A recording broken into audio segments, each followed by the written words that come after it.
یہ چپ کے مزے ایسی نعمت ہیں کہ جس بندے کو نصیب ہو جائے اس کا بولنے کو دل نہیں چاہتا، وہ خاموش بیٹھا اپنے رب کی یاد میں لگا ہوا ہوتا ہے۔ حضرت خواجہ باقی رحمت اللہ علیہ بہت خاموش رہتے تھے۔ ایک بندے نے کہا کہ حضرت آپ کچھ نصیحت کریں، آپ کی نصیحت سے لوگوں کو فائدہ ہوگا۔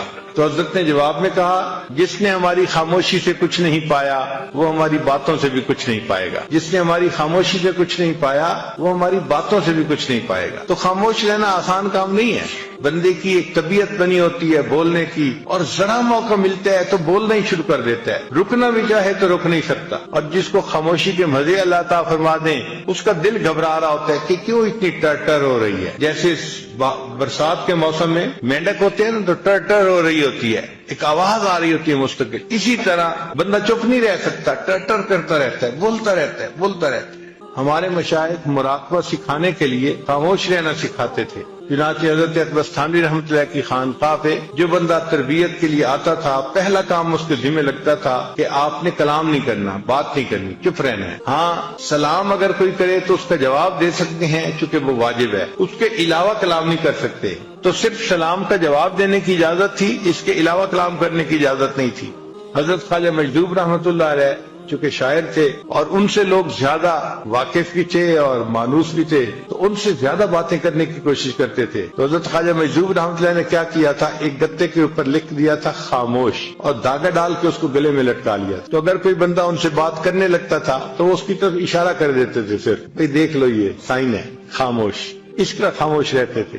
حضرت مفتی محمد شفیع رحمۃ اللہ علیہ اور حضرت مولانا یوسف النوری رحمۃ اللہ علیہ کے بارے میں آتا ہے کہ جب دونوں شہزادوں نے علم حاصل کر لیا تو تھانہ بھون حاضر ہوئے کہ حضرت کی خدمت میں کچھ وقت رہتے ہیں۔ اب جب وہاں گئے تو عشاء کی نماز پڑھ کے کمرے میں آئے، دونوں کو رہنے کے لیے ایک ہی کمرہ دے دیا گیا تھا۔ تو کچھ بیٹھے تو کوئی بات چیت شروع ہو گئی، تازہ علم پڑا ہوا تھا، بات ہوتی گئی۔ تھوڑی دیر کے بعد جو خانقاہ کا خادم تھا بوڑھا وہ آیا، اس نے آ کے دروازہ کھٹکھٹایا کہ جی خانقاہ میں عشاء کے بعد باتیں کرنے کی اجازت نہیں ہے، آپ چپ ہو جائیں۔ وہ چپ ہو گئے، مگر اس کو روٹین میں لیا، اور تھوڑی دیر کے بعد پھر کوئی مسئلہ شروع ہو گیا، پھر باتیں شروع ہو گئیں۔ جب پھر باتیں شروع ہونے لگیں تو تھوڑی دیر کے بعد وہ خانقاہ کا خادم آیا اور اس نے آ کے کہا کہ جی مجھے حضرت کی طرف سے یہ حکم ہے کہ جو ایک دفعہ منع کرنے پہ نہ رکے اور پھر باتیں کرتے رہے، اس کی سامان کی گٹھڑی اس کے سر کے اوپر رکھو اور اس کو خانقاہ سے دھکا دو، جاؤ۔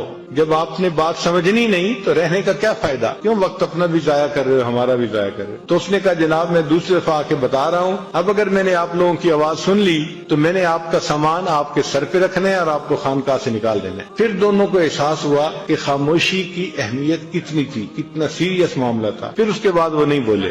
ایک عالم آئے حضرت تھانوی رحمۃ اللہ کو ملنے کے لیے، بڑے عالم تھے، مگر حضرت نے انہیں کہا کہ آپ نے بات نہیں کرنی، چنانچہ وہ بالکل نہیں بولتے تھے۔ تو تھانہ بھون کے جو مقامی لوگ تھے وہ ان کو گونگا سمجھتے تھے، کیونکہ کبھی بولتے سنا جو نہیں، اس کو کوئی بات بھی کرنی ہوتی تھی تو اشاروں سے کرتے تھے، تو لوگ ان کو گونگا سمجھتے تھے۔ جب وہ کچھ عرصہ رہے اور ان کے اوپر رنگ چڑھ گیا تو اب حضرت نے ایک دن انہیں کہا کہ آپ درس قرآن دیں۔ تو انہوں نے درس قرآن دینا شروع کیا تو مقامی لوگ حیران تھے اور آپس میں باتیں کر رہے تھے کہ دیکھو حضرت گنگوہی کی کرامت کے گونگے بندے نے بھی بولنا شروع کر دیا۔ تو مشائخ اتنا چپ کا مجاہدہ کرواتے تھے کہ بات ہی نہیں کرنی، اور واقعی چپ کے اپنے مزے ہیں، ہم اس سے واقف نہیں ابھی۔ اگر واقف ہو جائیں تو بات کرنا ہمیں مشکل نظر آئے، دل نہ چاہے بات کرنے کو۔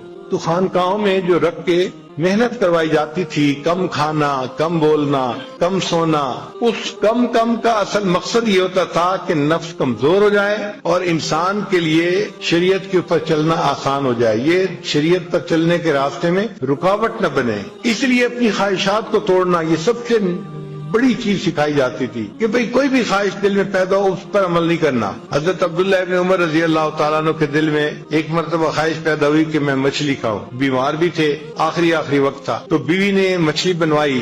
جب مچھلی بن کے تیار ہوئی اور دسترخوان پہ لائی گئی تو اس وقت دروازے پہ ایک سائل آ گیا، اس نے کہا جی کہ مجھے اللہ کے لیے کچھ دے دو۔ حضرت نے وہ مچھلی اٹھا کے سائل کو پکڑا کہ میں نے اس کو آخرت کے لیے ذخیرہ بنا دیا۔ یعنی اپنی خواہش پہ عمل نہیں کرنا کہ میرے اندر چاہت پیدا ہوئی تھی کہ میں مچھلی کھاؤں، میں نے اپنی چاہت پہ عمل نہیں کرنا۔ اور آج کل تو اپنی ہی چاہت کا یعنی ماحول بنا ہوا ہے، ہر بندہ کیا مرد اور کیا عورت کرنا وہ ہے جو میرا دل چاہے، میرا جی چاہے، چھوٹے سے لے کے بڑے تک ایک ہی چیز ہے، اپنی خواہش پہ عمل کرنا۔ اس وجہ سے آج نفس اتنے موٹے ہیں کہ انسان کے قابو میں نہیں، اور ان کو کمزور کرنا ایک مشکل کام بن گیا ہے۔ تو تصوف سیکھنے کے اصل مقصد ہے اپنے نفس کو کمزور کرنا اور اس کو شریعت کی لگام ڈالنا۔